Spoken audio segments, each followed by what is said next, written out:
Tapi memang di depan istri pada ada orang yang hebat. Mati kutu kita semua di depan istri. Apa kata istri saya? Hei Ustadz, di luar kau boleh singa panggung, tapi di rumah kau Hello Kitty. Ya ketawa, saya serius ini. Dia pikirkan menjadi suami. Coba lihat itu kasihan. Kadang-kala bawa Grab, motor, di jalan kempes bannya, dia tidak telepon kamu itu. Kenapa? Cukup saya menderita, tidak perlu istri saya tahu. Itu di dunia, di akhirat lagi dicari tuh suaminya. Kalau ibunya masuk neraka, ada 4 laki-laki yang melindungi. Sebelum diperiksa amalnya istri, sebelum diperiksa amalnya ini istri, ada 4 laki-laki yang tanggung ibu-ibu nih. 1 bapakmu, 2 saudara laki-lakimu, 3 suamimu, 4 anak laki-lakimu. Kami laki-laki tidak ada yang tanggung. Kayaknya jangan suka ngomel.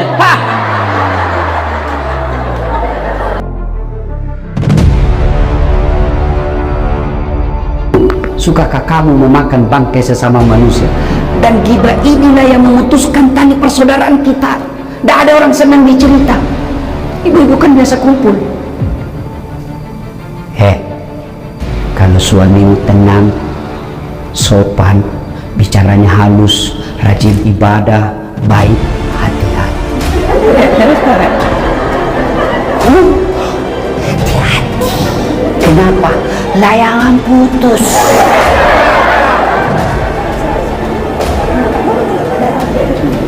Berarti begitu ibu mulai ada oh iya, itu kepala dinas itu begitu.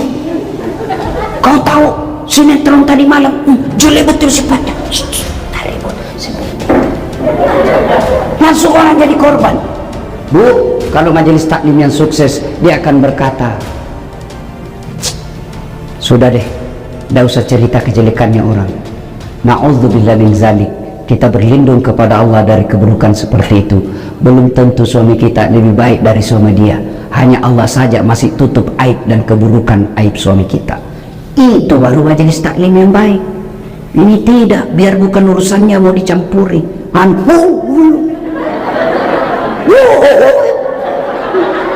Ketawa kau karena kau bayangkan dirimu semua. Bu, yang suka ikut campur urusannya orang, itu nanti takdirnya hidupnya seperti tauge. Tahu tauge? Coba lihat tauge, suka ikut campur tuh. Gado-gado ada, tahu isi ada, pecel ada, soto ada. Karena dia suka ikut campur, Allah takdirkan bengkok. Maka kalau ada di kantor ini, di majelis taklim kumpul gosip teriaki, pagi-pagi toge nih Satu yang bisa memutuskan tali persaudaraan kita, ghibah. Dan itulah yang Nabi katakan, sittatu asya'in tuhbitul amal. Ada 6 sifat yang menghancurkan amalmu. 1 diantaranya al-istighalu bi uyubil khalqi, toge, berhenti cerita kejelekan orang. Yang kedua, penyebab putusnya persaudaraan apa? Sangka buruk. Lewat kayak tidak kenal aja, mentang-mentang sudah jadi istri wagub. Dulu waktu mau dipilih senyum kiri kanan. Bukan sombong, beliau lagi buru-buru mau ke toilet. Itu namanya sangka baik. Masa dia jawab-jawab WhatsApp saya? Dulu setiap saat jawab, sekarang tidak pernah lagi dijawab. Tertimbun WhatsAppnya ibu, sangka baik. Ibu-ibu, jangankan mengolah kantor begini, rumah tangga aja pasti kacau kalau suami istri sangka buruk. Kenapa ya? Itu tiba-tiba dilantik, padahal dia baru 4 tahun jadi pegawai. Saya sudah 18 tahun tidak diangkat-angkat. Betul bapak, 18 tahun tapi otaknya Pentium 1, lambat loading, prosesornya sudah tua. Bikin surat, siapa wali? Sudah pak, tinggal diteken. Belum sudah namanya itu dong. Ini betul 4 tahun tapi otaknya Pentium 4. Cepat loading. Satu kali penjelasan, siap Pak. Belum ditanya sudah selesai. Itu sangka baik. Ibu-ibu sangka baik sama suami. Jangan selalu kau periksa HP-nya. Kau kira hendak cari nafkah? Hah? Cek darah. Ada juga perempuan kayak suaminya kayak tahanan politik. Baru pulang, mana HP-mu? Dengar ini. Ada 4 penghuni api neraka. Satu diantaranya istri yang suka memaki suaminya. Itu hadis Nabi loh. Ada 3 golongan orang yang tidak diterima amal ibadahnya. Satu diantaranya istri yang durhaka sama suaminya. Ada yang tanya, bagaimana kalau suami durhaka sama istri? Tidak ada dalam hadis.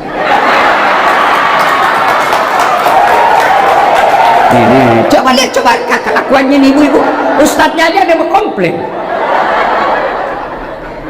Hei, bu, woi, kira kapan jadi suami bu?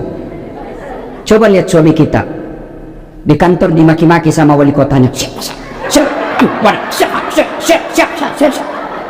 Di warung kopi dikejar tagihan. Sampai lagi di rumah dimaki-maki lagi sama istrinya. Goblok, kenapa kau tidak lawan? Apa mau dilawan? Nah, dia wali kota. Jangan ketawa, saya serius ini. Dia pikir enak jadi suami. Bu, oi, bu. Itu suami bu. Ibu ditanggung dunia sampai akhirat. Ibu pikir suami tidak malu kalau ibu pulang lebaran tidak punya baju baru, tidak pakai cincin? Malu kami sebagai suami. Malu harga diri kami sebagai suami. Istri tahun lalu itu juga baju lebarannya. Pulang kampung masih ini, malu kita sebagai suami bu. Ibu pernah tidak malu kalau suamimu tidak pakai baju baru? Tidak pernah. Jangan ketawa, saya serius ini. Dia pikirkan menjadi suami. Coba lihat itu kasihan. Kadang-kala bawa Grab motor di jalan kempes bannya, dia tidak telepon kamu itu. Kenapa? Cukup saya menderita, tidak perlu istri saya tahu. Itu di dunia. Di akhirat lagi dicari tuh suaminya. Kalau ibunya masuk neraka, ada 4 laki-laki yang melindungi. Sebelum diperiksa amalnya istri, sebelum diperiksa amalnya ini istri, ada 4 laki-laki yang tanggung ibu-ibu nih. 1 bapakmu, 2 saudara laki-lakimu, 3 suamimu, 4 anak laki-lakimu. Kami laki-laki tidak ada yang tanggung. Kayaknya jangan suka ngomel, Pak. Biar HP salah diperiksa. Bagaimana suamimu tidak bikin nama palsu?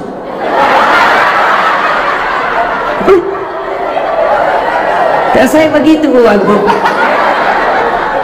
Saya bu, semenjak saya viral ini, ada cinta-cinta monyet saya dulu di kampung.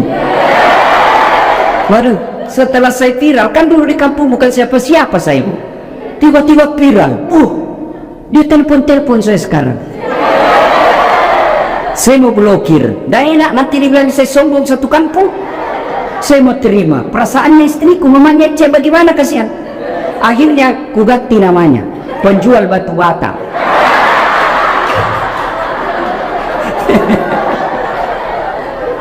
Suatu ketika saya lagi nonton sepak bola.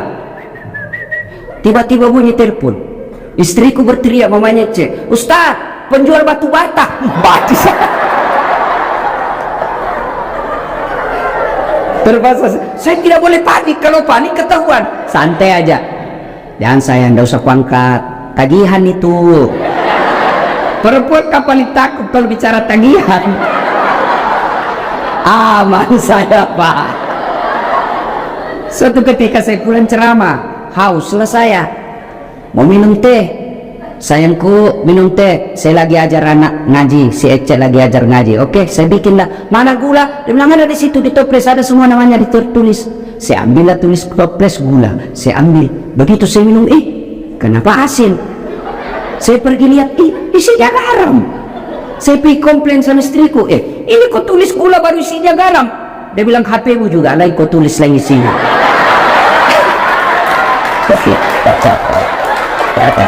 Salatullah salamullah ala toha rasulillah. Salatullah salamullah ala yasin. Alhamdulillah. Jadi jangan sangka buruk.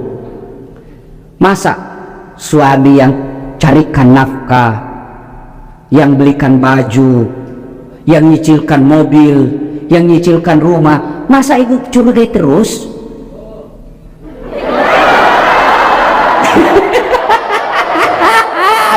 I love you full. Tenang Pak, saya bela kau hari ini karena kau takut sama suami istrimu ini. Ini. Tapi memang di depan istri Pak ada orang yang hebat. Mati kutu kita semua di depan istri. Apa kata istri saya? Hei Ustadz, di luar kau boleh singa panggung, tapi di rumah kau Hello Kitty.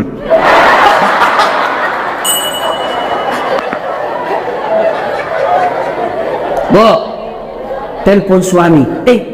Kok tidak dijawab? Oh, suamiku lagi sholat duha. Tenang perasaan. Telepon lagi jam 12. Kok belum dijawab? Oh, berarti lagi sholat berjamaah. Tenang perasaan. Telepon jam 2. Belum dijawab. Oh, berarti suamiku lagi meeting sama wali kota. Telepon lagi. Udah dijawab. Oh, mungkin HP-nya dilupa di mobil. Tiba-tiba masuk WhatsApp. Saya lihat suamimu bonceng cewek cantik betul. Oh, berarti suamiku lagi nge-grab. Tenang perasaan. Iya tuh Bu. Hei. Apa enaknya sangka buruk sama suami? Sebutkan. Apa? Capek. Apa enaknya sangka buruk? Stres. Kalau kau sangka buruk, apa yang kau dapat? Sengsara kan? Coba kalau sangka baik. Kenapa? Dosanya dia ibu tidak tanggung. Dia selingkuh, tidak ada urusan. Saya tidak tahan Ustaz. Bukan dengan mempermalukannya di medsos. Tak kusangka kau begitu. Andai ku tahu begini, aku tidak menerima lamaranmu. Apalagi tidak Nasrullah punya anak 2. Maka lebih baik apa? Kau tanggung dosamu. Kau berbuat di luar Pak, kamu yang tanggung. Beda kami laki-laki. Kalau istri keluar tidak izin, kami laki-laki tanggung dosanya. Kalau istri tidak pakai jilbab, kami suami yang menanggung dosanya. Kalau istri tidak sholat, kami suami yang tanggung dosanya. Itulah makna ayat ku anfusakum wa ahlikum nar. Makanya ibu tenang deh, jangan sangka buruk. Orang yang selalu sangka buruk memutuskan tali persaudaraan. Panjang mau dicerita, tapi waktu yang terbatas. 2. Sedekah. Bu, pernah lihat orang diantar ke kubur? Pernah? 3 yang mengantarnya kata Nabi. 1. Keluarga. Bu, ibu meninggal, jangan pikir suami mau masuk dalam kubur. Meskipun waktu ibu remaja dia gombal, gunung kan kudaki, lautan ku seberangi, masjid kau lewati. Begitu ibu meninggal, jangan pikir suamimu masuk menemani ibu di kubur. Enggak. Ada kawan saya naik haji 2012, 2016. Begitu meninggal istrinya baru-baru bengkak matanya Pak.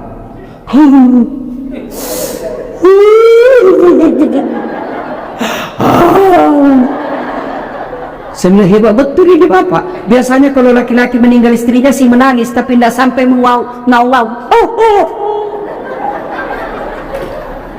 Sabar Pak, separuh jiwaku hilang Ustaz. Rasanya tidak bisa kulanjutkan hidupku. Sabar Pak, innalillahi. Belum setengah tahun Bu. Saya pergi jogging, tahu kan lapangan Karebosi di Makassar. Saya lagi jogging, ketemu saya sama itu teman saya. Di sampingnya ada perempuan, putih, muda, panjang rambutnya. Saya tanya, Haji, siapa? Siapa Haji? Yang baru Ustaz.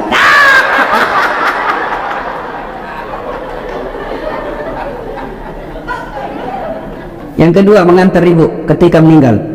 Apa ibu? Harta. Harta pun kembali. seluruh mobil keluar, motor keluar. Begitu masuk ibu, jangan pikir ada harta masuk dalam kecuali kain kafan. Parfum hilang, Hugo Boss hilang semua. Kita punya BlackBerry apakah parfum yang mewah itu? BlackBerry bu? Apa? Pokoknya itulah yang saya maksud. Saya bukan anak gaul ibu. Saya parfum saya bu Rexona. Ibu-ibu sekarang ini dibodoh-bodohi sama mode. Sabunnya aja 3 macam. Lain labu wajunya, sabun wajah, lain labu ketek, lain labu ini. Kasih setengah mati suami cari uang. Saya sabun colek. Selesai. Ya, yang ketiga mengantar kita amal. Masuklah kita ke kubur. Begitu masuk kubur, bu, jangan pikir akan kembali lagi. Pegawai wali kota tidak disenang sama wali kota, tidak disenang sama gubernur. Masih ada pilihan? Ada. Tunggu sampai selesai jabatannya. Nggak disenang sama wali kota, tunggu sampai dimutasi, selesai urusan. Nggak mutasi Ustaz, masih ada pilihan. Apa? Pensiun dini, selesai. Lewat apa? Nggak ada urusan kamu, bukan kaulan bosku. Selesai. Ibu, ada warga Betawi ke Jawa merantau, sampai di Jawa kada nyaman, nggak enak di sana. Ada pilihan? Ada. Pulang lagi ke Betawi. Dan orang Jawa merantau ke Papua, Papua tidak nyaman, balik lagi ke Jawa. Mangan orang mangan, yang penting ngumpul. Semua. Wes. Saiki monggo. Selesai. Tapi demi Allah, ibu masuk kubur, senang tidak senang, tinggal kau di situ. Tidak boleh kau keluar.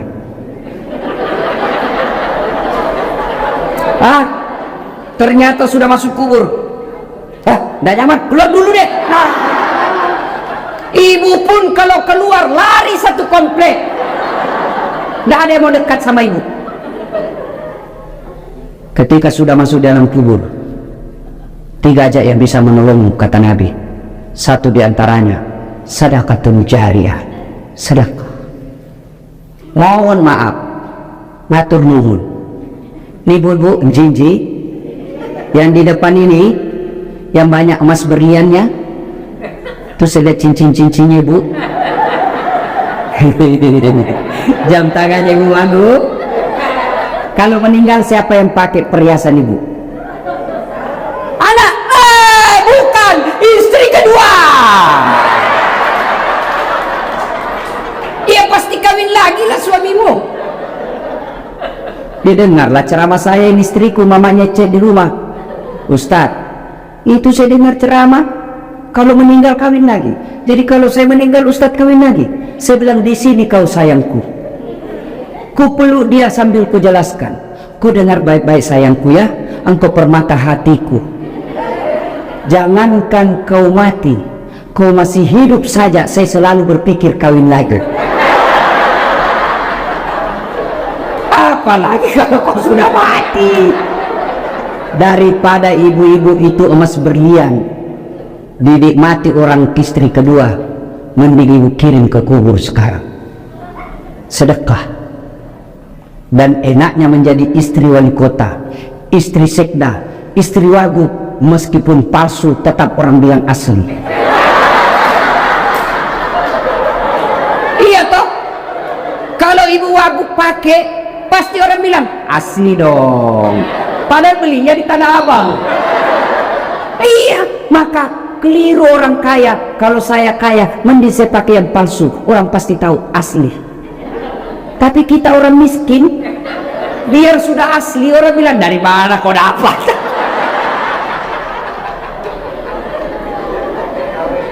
Bu,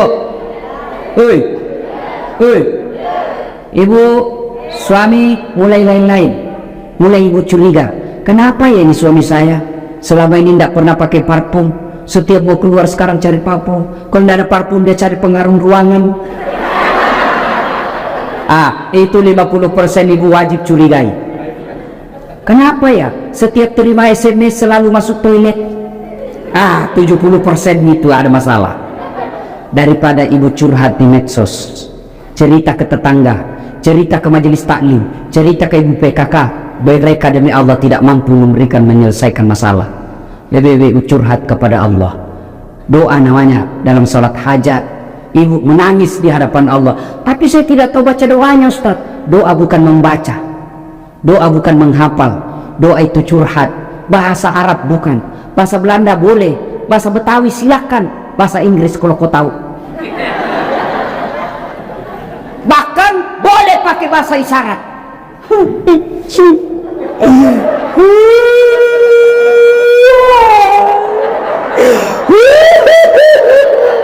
Oh, malaikat katakan, ya Allah, baru suaminya kawin lagi. Silakan. Sudah itu, ya Allah, Engkau Zat yang memelihara dan menjaga suamiku. Tidak mungkin saya bisa menjaganya 24 jam. Aku serahkan suamiku, Engkau menjaganya. Ya Allah, ini ada duitku 2 juta. 2 juta tolak bala. Mudah-mudahan 2 juta ini suamiku terhindar dari wanita jahat. Bismillah, bawa ke panti asuhan besok. As-sadaqah itu bersedekah supaya anak tidak kena narkoba, supaya suami tidak kena mutasi. Tidak usah cari muka sama ibu aku, ya bu, ya tersedia. Gimana caranya? Sholat hajat, minta pertolongan kepada Allah. Ya Allah, lindungi suami saya. Ini 1 juta, tolak bala supaya suamiku tidak terkena musibah mutasi. Ya Allah, ini 2 juta supaya istri suamiku terhindar dari wanita jahat. Coba ibu amalkan, sholat hajat namanya. Saya tidak tahu niatnya, Ustaz. Masa ibu tidak tahu niat? Niat itu begitu ibu wudu, saya mau sholat hajat. Itulah niat, tidak harus diucapkan.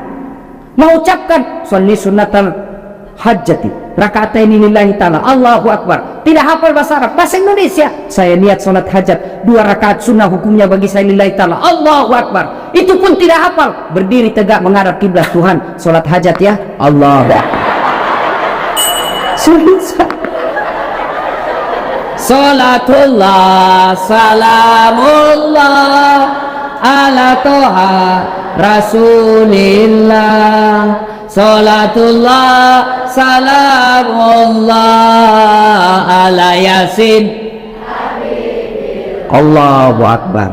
Ayo salat, sedekah. Jangan terlalu pelit. Bapak-bapak nih yang ada di depan saya, supaya bapak tidak kena musibah mutasi, sedekah. Percaya ibu, tidak ada orang bangkrut gara-gara rajin sedekah. Tidak ada orang yang senang orang pelit. Ibu saya tanya, senang wali kota yang pelit atau dermawan?